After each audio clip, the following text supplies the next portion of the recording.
एक समय की बात है जब एक अद्भुत बगीचे के चारों ओर एक राजमहल खड़ा था।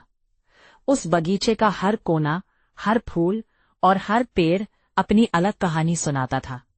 बगीचे की देखरेख के लिए राजा ने एक बूढ़े माली को नियुक्त किया था, जिसका नाम था हरिदास।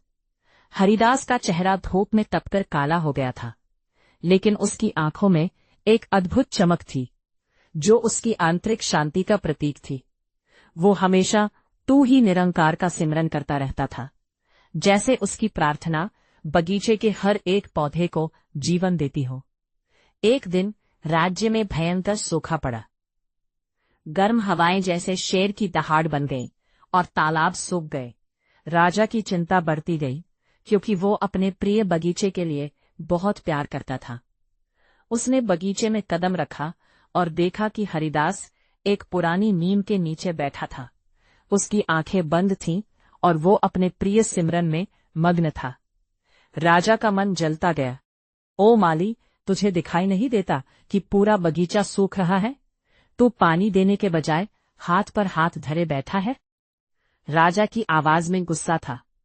हरिदास ने बिना किसी उत्तेजना के अपनी आंखें खोली और कहा, हुजूर, मैंने अपनी पूरी कोशिश की।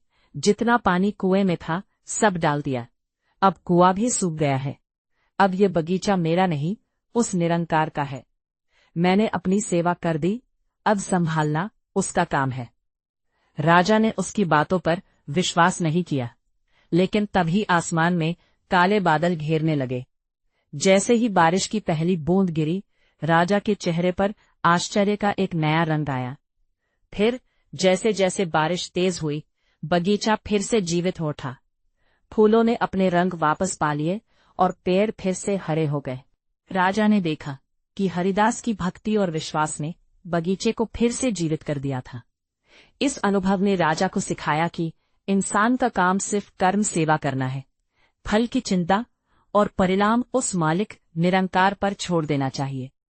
उस दिन के बाद राजा ने न केवल अपने बगीचे की, बल्कि अपने जीवन की भी बागडोर हरिदास के सच्चे समर्पण में सौंप दी। उसने सीखा कि जब हम अपना सब कुछ परमात्मा को सौंप देते हैं, तो वो हमारी चिंताओं को खुद संभाल लेता है। और इस तरह हरिदास की कहानी एक नई रोशनी में चमकने लगी। एक समय की बात